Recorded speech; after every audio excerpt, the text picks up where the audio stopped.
Well, good morning, GasBuddy users. Hope you're having a pleasant week. Here we are, April 21st, 2020, still, of course, dealing with the effects of the coronavirus. Prices at the pump have continued coming down. The national average now at $1.77 per gallon. That's the lowest level that we've seen since 2016, and prices will continue to go down. So for those of you that are filling your tanks, hopefully you're enjoying the fall in prices.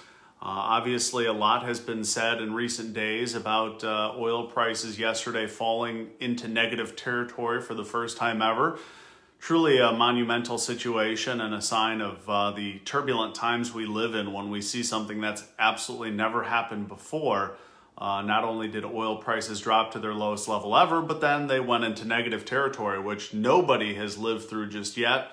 Of course, now all of us can say we've lived through coronavirus and negative oil prices, and there's a lot to cover today. So basically delving into it, oil futures have dropped into the negative, as you heard. No demand is a problem, and of course now storage is a problem.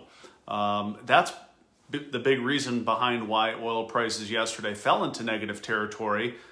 First and foremost, it was the May 2020 contract that saw negative activity. In fact, at one point, the May contract fell down to negative $37 a barrel, effectively highlighting the challenges that we're facing.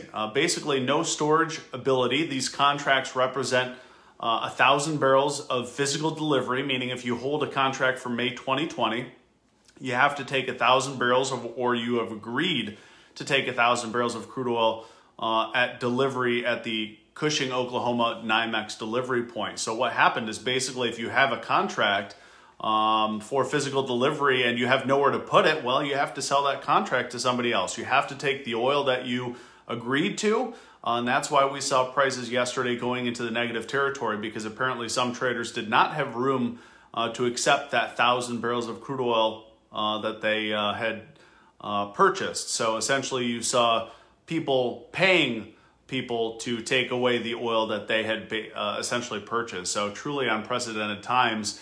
Now, what effect will that have on gas prices? Well, for those of you not in the privy, we are rolling from the May to June contract today. That June contract has seen a tremendous drop of about $5 a barrel. June West Texas Intermediate crude oil is now at about 15. And for those watching, that May contract, which is expiring today, started to go back up. In fact, it's back in positive territory. So usually when you see a contract roll to a different month, you see some parity. That is, they close the gap as that rollover happens, and that's likely what you're seeing. But the problems for storage may persist.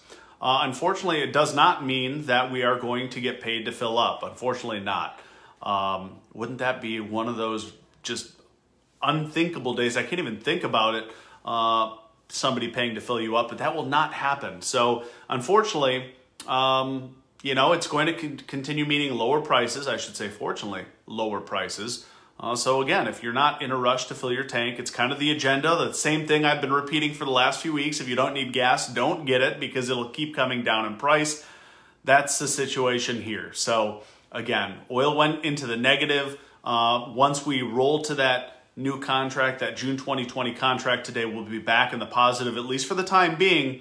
But what we're faced here is that oil prices dropping, and that's going to produce lower gas prices in the weeks ahead. So ultimately, still on par for a national average of $1.49 per gallon. That's where I expected it to be. When we initially talked several weeks ago, I think I brought that up.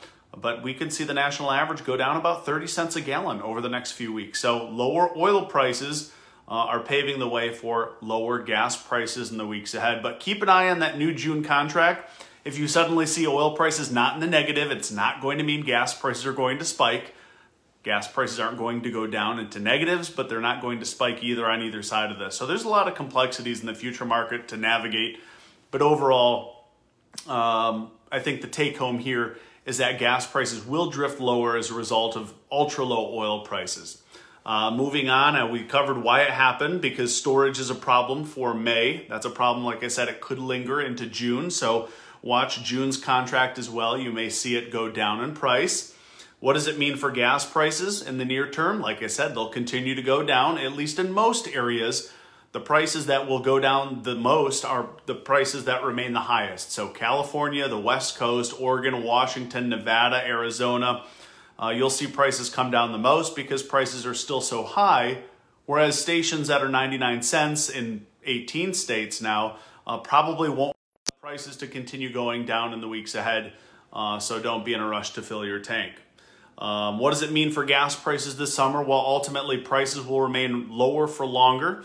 Even when we do return to normal, I expect gas prices this summer could struggle to reach $2 a gallon. So I know many of you have been saying, what happens this summer? We can't take advantage of it. I'm obviously working from home. I'm not pumping gas, but I think the low prices will stick around for the summer. Maybe not this low. I think there will be some sort of slight rebound ultimately, but that gas prices this summer will still be lower than we expected them. Most states will probably not get up to $2 a gallon. Quickly touching on diesel, Jeff, I see you have a question there about diesel. Diesel prices are lagging a little bit. Diesel prices will continue to come down, but they will remain notably higher than gasoline simply because diesel-powered vehicles have not seen such a huge reduction in demand that gasoline has, but diesel has a long way to go as well. Most stations don't sell a lot of diesel, so they don't price. I have another question from Sean. Will we be getting free gas because oil prices are negative? Unfortunately not. As I had covered before, the price of oil may remain negative, but of course states like to get their fair share. Uncle Sam likes to get his fair share, and the cost to refine that oil still exists as well. So unfortunately, no, we won't get gasoline for free. They will not pay us to fill our tanks, as much as that'd be amazing. So no, but we could see prices continue to go down. And keep in mind, the new angle to the story as well, that a lot of states are going to be hurting because of the significant drop in gasoline tax revenues. So all in all, oil prices went negative. That's going to help lower gas prices even further. I think we will hit $1.49 for a national average. More states will see 99-cent prices. If you need to fill your tank, shop around, because there's a huge spread between some towns, some cities, some stations, maybe 50 cents a gallon higher or lower. And if you or a loved one is without work, obviously a lot of people hurting out there, I'll just quickly remind you that the GasBuddy pay card called Pay with GasBuddy offers you a way to save 20 to 25 cents a gallon via our deal alerts. And if you want to sign up for that pay card, you can go to pay.gasbuddy.com for more information. But otherwise, price is still coming down. We'll keep an eye on it, and we'll keep updating you throughout the week with new developments as we see fit. So for now, I'm bidding you farewell. Stay safe, stay healthy, and we'll talk to everyone very soon. Have a fantastic Tuesday.